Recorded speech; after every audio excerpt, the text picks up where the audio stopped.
parties and such, and maybe some underground stuff, but it mostly gets busted up. And doesn't last long. Pasquale is taking over a lot of nightclubs out there in LA, so he's making it more of a mainstream than it is out here.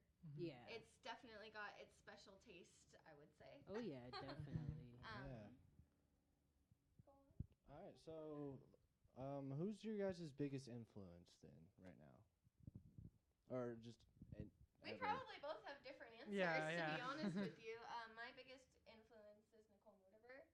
I met her actually at a Factory 93 show a couple of years ago, and I've been staying in connect with her, and we talk online sometimes, and I actually got to tell her what a big influence she is on me, and she told me to keep going on with my dream and to never stop. As you should. What about you? Similar story with me. My biggest influence is Wolfgang Gardner, and we also both met him too. Oh, nice. Backstage, and he's a super humble guy, very close attention to detail. He's very talented, so we just try to follow along. So the artists that you mentioned, they're not like new to the scene at all. No, they've been around for a while. Yeah, how long have you guys been DJing, or at least interested in the industry? Since about 2008. Oh. Yeah, we actually kind of have a crazy story about that. We both were kind of getting sick of all the radio music out there, and we were both introduced to raves in 2007, 2008. Yeah. And from there, we just couldn't stop listening to dance music separately. And we both actually grew up kind of near each other, but didn't know each other until 2010. Yeah. And we actually met at a rave. And from there, we had become friends, and I was more about the producing side. He was more about the DJing side. Nice. And we joined forces and combined the talents. Yeah, created this. Yeah. But I would definitely say for music, our hearts are always in that 2009, 2010 kind of era, and we're always trying to bring that kind of back into the influences of the new mainstream. Right, that stuff that you would not hear on the radio whatsoever. Exactly. Totally. Exactly. The faster BPMs and all that sort of stuff. Oh, yeah. Respect that. It's definitely dope. So, where do you guys see yourself as a duo within the next 5 years? That's kind of hard to say. We want to keep this underground love that we feel. That's kind of why we moved here.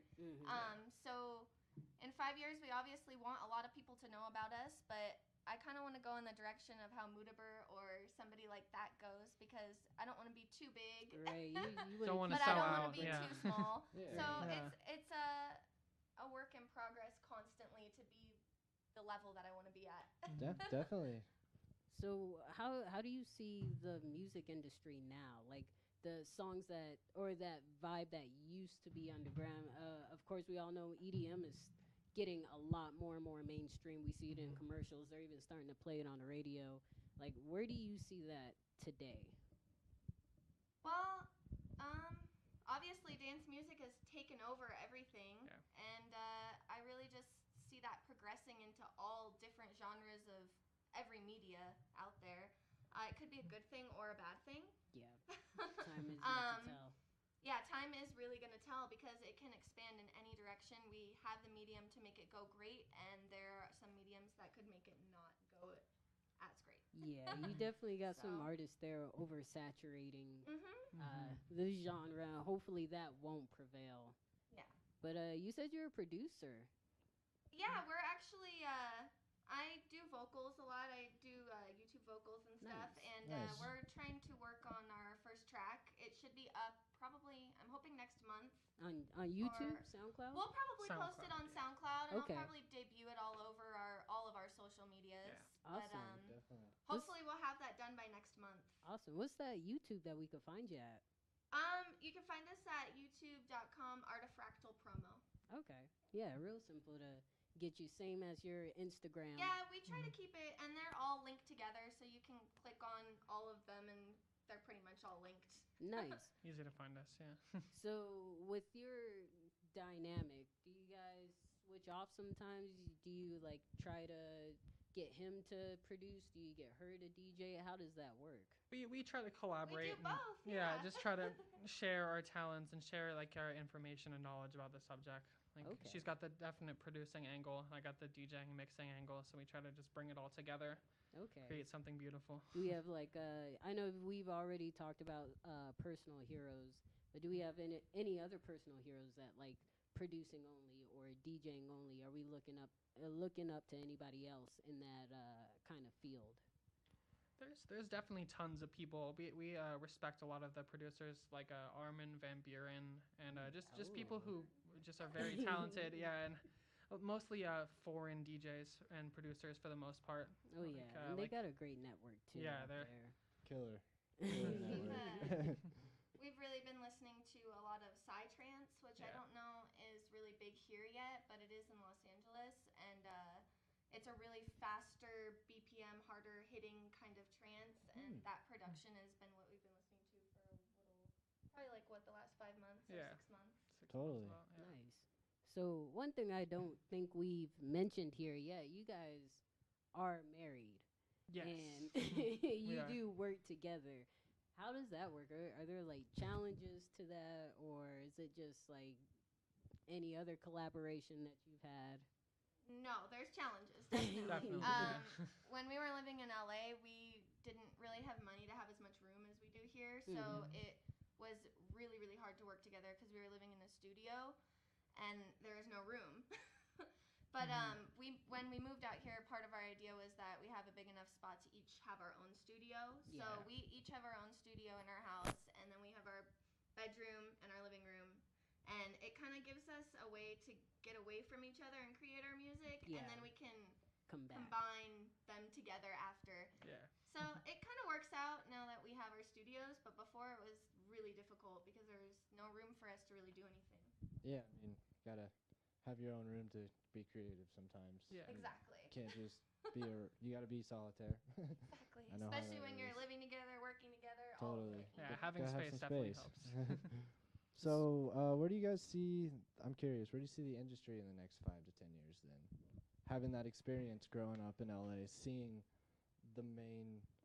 what people out here elsewhere would see LA as like the main place to be for EDM, not just EDM, but the music scene. Where do you see it in the next 5 to 10 years? Well, like I was saying, I could be kind of scared that it's all going into the same kind of EDM genre where everybody's kind of selling out into the same slower kind of mixed genres where it's kind of all mashed together and it's not really organized yet where people really know what they want. Yeah. And I really want to see hopefully more influences of, dance music that used to be here back in the day. Totally. So hopefully within the next 5 years, I would say that I would like to see dance music bring back some of the old influences it had. Rather than, I know right now we're just trying to get a bunch of different people interested in it because it's exploding right now. Yeah, totally. So hopefully we'll see that happen. Oh yeah. Are you guys working on any projects? I know you said something's coming out next month that we could definitely check out on SoundCloud. Well, we're definitely working on a new song that's going to be coming out hopefully next month. We're going to try to be debuting it at our show at the Union. Ooh. And other than that, in LA, right? Yeah, the Union in Los Angeles. Okay. And then this Friday we also have an upcoming show, 360 Bass, and that's going to be at Lincoln Station in Denver. Okay, nice. Yeah. You guys doing anything locally? Didn't you you guys were at Blondie's? Yeah, we're not going to be back there until after spring when it warms up, but we're actually going to we're residents on the patio out there. Okay. Nice. So we'll be there every weekend on the patio. Nice. Yeah. How you like it there? I know that's I was actually surprised to see a downtown Springs club like enjoy house music or like just Right, it's something different. I think when we first moved here, we were under the impression we were going to have to drive to Denver for every show that we wanted, but it was kind of worth the drive since we're used to driving in LA traffic. Yeah. But we were really surprised to see a friend had taken us to the mansion, and I was surprised when we went over to Blondie's too to see that there was so much, house influence, EDM influence. going on in such a smaller city. Yeah. So definitely something great that we can be a part of. Yeah, one thing I will say about the Springs is the music community, it's at face value, it doesn't seem like it's there, but you spend some time here, you get to know people, you get into the events, it's there. Like, there's definitely a community, you just got to search for it. Right. It's tightly niched, it seems like. Yeah. And that's what we want to do, is kind of just bring it out and bring it out more to the open, much like how hip-hop is. Exactly. And that would be dope. We're working on it. We'll see.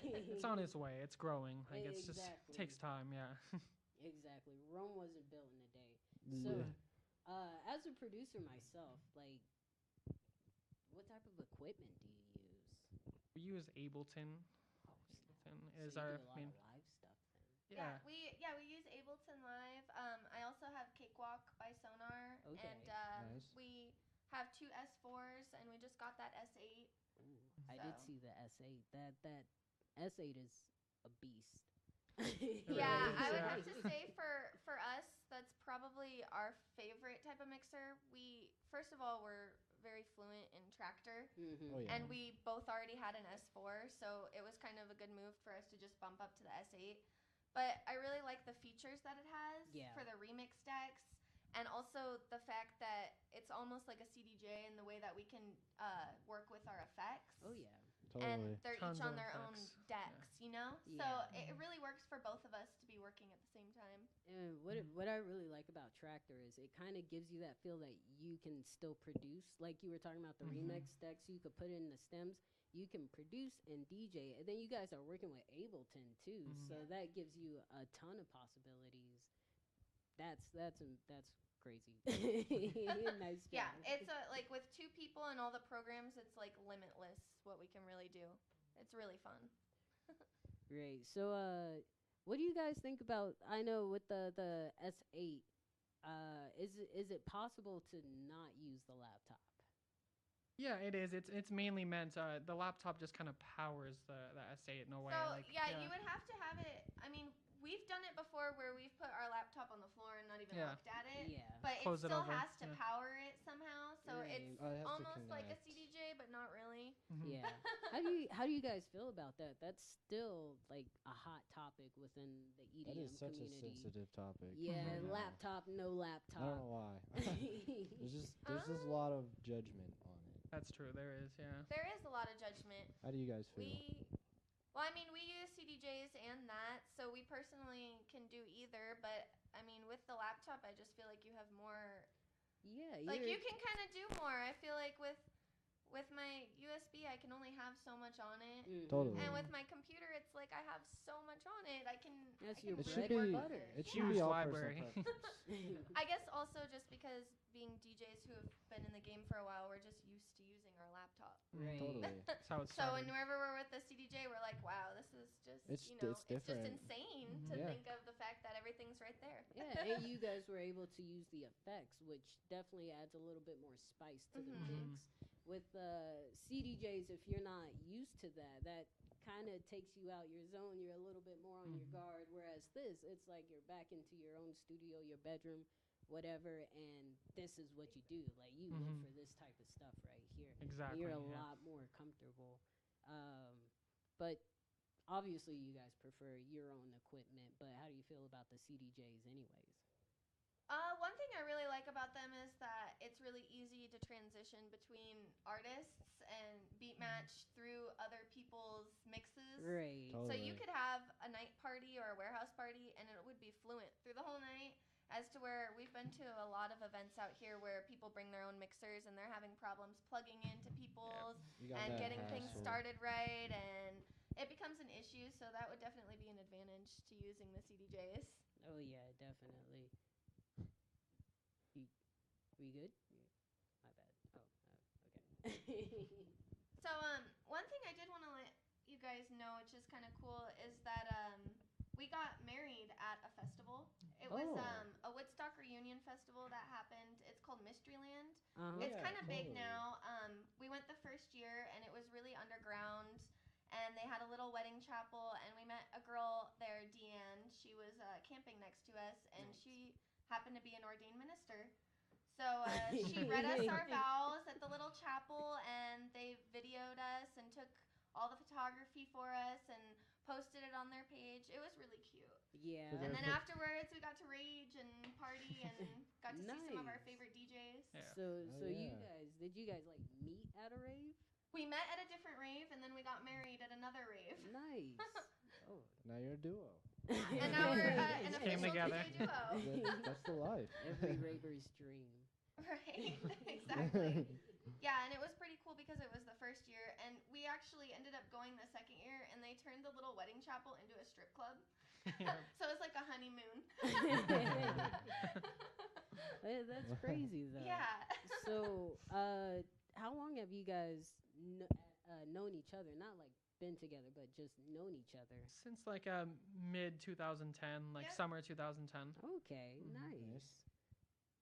So, I mean, with that, there was, like we said, we had the challenges, but more so, like, what's the best part of working with your partner like that? Like, working with your wife, your husband, like, what's, like, the absolute experience that nobody else will get to have?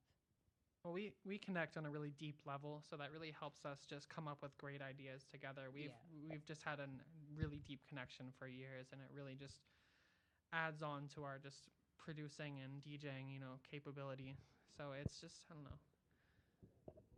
I would say probably the best part is that if we argue or anything, we can always put on our headphones together and jam it out, and then we're like, okay, and then like everything's fine between us. Yeah. I don't know. It's just like we connect through the music, so I feel like that might be a medium that other couples who aren't DJs might not have. Yeah. But yeah, I really just, even if we're angry or something, I can see when we put the music on, it just like it goes away. Yeah. Nice. Forget about it right away. Yeah. But I like to say that Artifractal's like our baby, because that's kind of all we really want in life. Other than that, and we have a cat. And that's pretty much like all we need. Yeah. So I'm not sure if we heard earlier in the interview, whatever. How did Artifractal, like that name, Artifractal, how did that come about?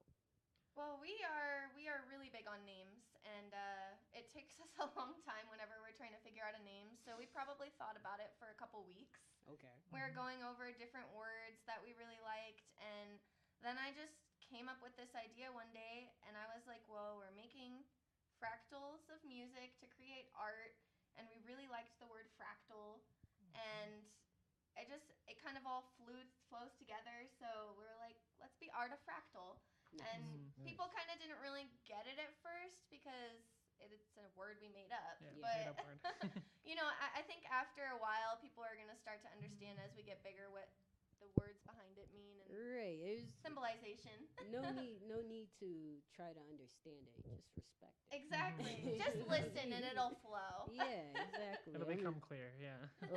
Names have been a topic that we talked on this show before. I mean, not everybody's names make sense. They're not going to make sense, and that's not the whole point.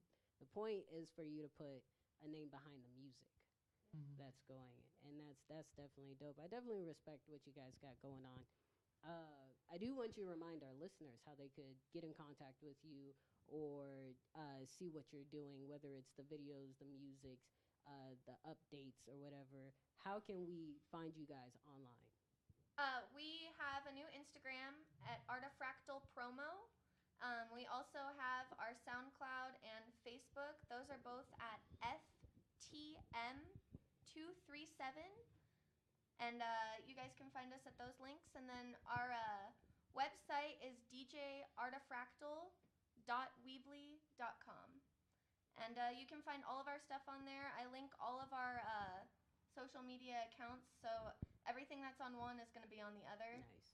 So you'll be able to find us there. Really easy. I mean, it's 2017, guys. You should know how to find people. But we're going to go ahead and we're going to post everything. It's going to be on our links, on our Mixcloud. You could definitely listen back to the audio in about a week. But I want to thank you guys for coming out. We've had you on the mix before. You guys did the half-hour mix. Definitely hit me up. We want you guys to come back in. Thank you for that amazing mix. Thanks for telling your story here on MADE EDM. Any last words you want our listeners to know or anything like that? Just anybody who's in Denver this Friday, we're going to be playing at Lincoln Station. And if anybody's going to be in LA in March, we're going to be playing at Union in LA on March 8th. Definitely check these guys out. Yeah, even if you're not in Denver, if you're in the Springs or you're up north, drive your ass to Denver. Go see them. Take your ass to LA. Go see them. They're going to put on some amazing shows. We've only given you just a taste of what they're going to do. But go out, see them live. These guys are amazing. Definitely going to become something big. But you heard them first on MADE EDM, and we're going to keep bringing them back. But again, thanks guys for coming in, ripping the stage for us. I believe that's about time. That's all we got. You got D Supreme here. I'm T Swark. Thanks for tuning in. Yep, we'll see you guys. Next week, we got 2 featured mixes, and then the following week, we got martial law coming in.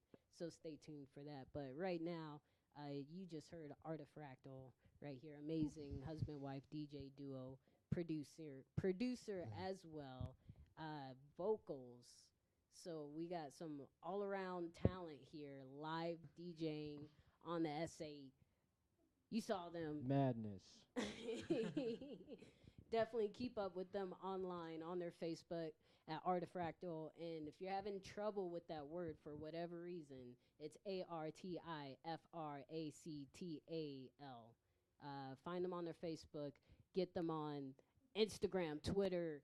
I don't know. Follow them, tweet them, social media them. I don't know, whatever it is that you Collab do. with them. Yeah, exactly. Get in contact with these guys.